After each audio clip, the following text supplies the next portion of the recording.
more than anybody, over the course of her 2.5 years of this production, you guys were the most excited about being involved. How cool is this, really? I know that's such a basic question, but you're back in your hometown after such an incredible career, and to get to sort of come full circle to see your little town have something like this, how cool is it? Yeah, no, I think that's exactly right. This is home for both of us. We grew up here with a lot of great memories. Here we are, Rogers Hometown Hockey in Cranbrook on Baker Street, where you grew up. How exciting is it for you to be here for such an important and special occasion in your hometown?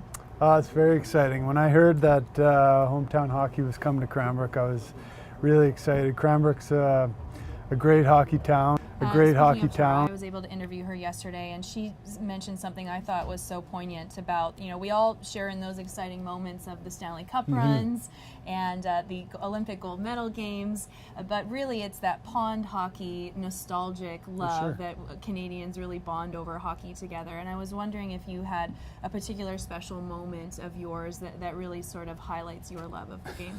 Sort of Cranbrook being this melting pot of different kinds of hockey, really. We have players who've been in the NHL coming back. We also have a WHL team here. You know, a hop, skip, and a jump away. You have a very active Junior B league that is so exciting. I personally came from a city and just only ever watched an NHL team. I didn't know any better or different. But being here and getting exposed to hockey at that level where guys aren't getting paid, you know, they're playing because they have a dream, they're playing because they have a love. How special is it for this community to have that? Well, I mean, I remember as a kid it was a big deal. Thanks, Steve. Who's excited for Hockey Night in Cranbrook?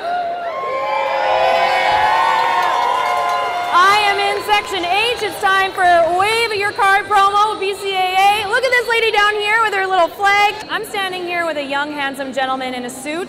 Y'all may recognize him. Can you introduce yourself? Hi, my name is Ryan Pouliot. Ryan Pouliot is here helping me with the jersey off the back night. Ryan, how important is it that people bid on these amazing game-worn jerseys? Well, you know, it goes to a good cause. It goes to the scholarship fund, so, you know, get education, so it's the biggest thing, so it's pretty important. Let's give him an amazing Kootenay Ice round of applause. Here you go. 10. Look at its cold hard cash. 30. We got beer money. And the money ball, $50. $50. Congratulations, Mike. Don't forget, guys, it is jersey off the back night. You can bid on game-worn Kootenay Ice jerseys up at the shot clock in Section U. Well, Keira, NHL playoffs are in full swing. The NBA playoffs just starting as well. And these Toronto Raptors, a little bit of drama going on there. What's happening? A little bit of drama in the Toronto dressing room, reportedly. Nothing confirmed, but it sounds like they maybe aren't too happy with their playoff schedule. Toronto, just be happy you're in the playoffs, I think is what we're all thinking. It's day 3 of NHL playoff season. The best part of the first round is you will find hockey on your television every single night of the week. Let's check in with Keira O'Loughlin, who has the weather. Keira, how's it looking outside? Hey Mark, as you can see, the lovely sun is shining. It is a little bit breezy though, so Bermuda Shorts Day may turn into Bermuda Pants Day as nightfall comes. However, we are warmer than this day last year. It was 8 degrees in 2015, but not even close to the record Calgary high. On April 13th in 1913, it was 26 degrees. Well, we know the sun is shining here in Calgary, but let's check out what's going on in the rest of the country. Starting off in the west, Vancouver has just escaped a low pressure system and the sun is shining. If you know anything about Vancouver, this is very exciting for them. It usually rains a lot there. In Alberta, we are in the midst of a low pressure system making its way through the central and southern parts of the province. Edmonton is 10 degrees with part cloudiness. Regina, though, 18 degrees. My goodness, get your sunblock out, Regina. Winnipeg, not a cloud in the sky. Moving over to the eastern part of the country, Toronto is just in the midst of a warm pressure system. As we all know, it was very snowy there a couple weeks ago. 30 centimeters they got, so any sun is very, very exciting. In Halifax and Montreal, rain, rain, rain all throughout the Maritimes. And St. John's is 12 degrees. Pretty lovely for this time of year, however, probably not as lovely as our resorts. The team is coming off their first sweep of the season against the Briarcrest College Clippers. It was a crazy cold -21 in Caronport, Saskatchewan on Saturday, but you wouldn't have known it from the heat flying around the basketball court.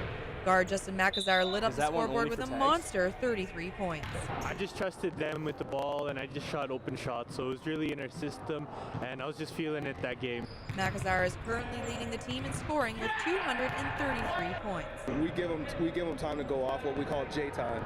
So anytime we call J time, we just let him do as he wants, free roam, but within our system. But once he gets on a roll, once he gets those first couple buckets, it's over from there. It appears the pieces are falling into place for a major second semester comeback. The men's basketball team will be looking to keep their amazing momentum from last weekend going when they take on the Ambrose University Lions here at home on Friday night. For State News File, I'm Keira O'Loughlin. There is no other team in the entire Western Hockey League that has 6 players available for the draft. Of course, nothing is set in stone at this point, but the mid-season rankings are compiled by the NHL's own Central Scouting Service. The draft is in New York later this year, and no one will be cheering harder for the boys than their teammates. All the boys are pretty happy for them. It's a big honor to be a part of that, and I know every guy's pretty excited that they're on that list, and they just got to keep working hard, but we're all happy for them. The Hitmen kick off a 5-game homestand this week, and after mixed performances throughout the last month, the focus is now on starting strong by setting the tone in the first period and developing consistency to secure a place in the postseason. I think just working on our game every day and trying to get better, especially right now with our weeks off and only playing on the weekends, just trying to get better every day and trying to build this team toward playoffs. Of the 6 Calgary players touted for this year's draft, 2 are expected to go in the top 20 of the first round. The Calgary Hitmen are currently 3rd place in the Central Division, so if the playoffs were tomorrow, they would have a spot. To make sure it stays that way, though, they're going to need to come up with some big wins. This Friday, they're taking on the Moose Jaw Warriors right here at the Saddle Dome. For State News File, I'm Keira O'Loughlin. All right, Peyton, so a little bit of a heartbreaker here tonight. We've seen such amazing crowds this weekend. Can you talk about maybe the sort of breakdown of energy in the third for you guys? Yeah, I know. I'm not sure where that really came from. Big hit, the bench needs to show emotion. When Peyton makes a big save, the bench needs to show emotion. These guys need to support each other through everything. And Jake just made a comment about feeling more joy in the last few days, realizing that he's getting to play with guys who he truly considers friends. Have you noticed a shift in the room over the last couple of days?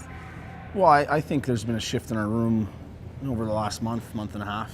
So obviously a really cool event tonight that the Kootenay Ice do every year. Jersey off the back.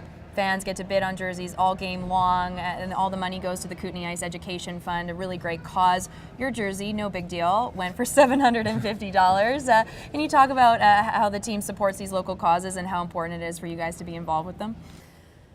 The arena's empty now, but there were thousands of fans cheering on the Kootenay Ice tonight. It was a bit of a heartbreaker. They ended up losing 4-1 to the Victoria Royals, but they do have a week off to prepare for their next opponent. They are in Red Deer on Friday, taking on the Rebels. First, however, they'll be on site on Baker Street tomorrow for Rogers Hometown Hockey. They'll be there signing autographs, hanging out, and maybe getting a few autographs of their own. From Western Financial Place, I'm Keira O'Loughlin.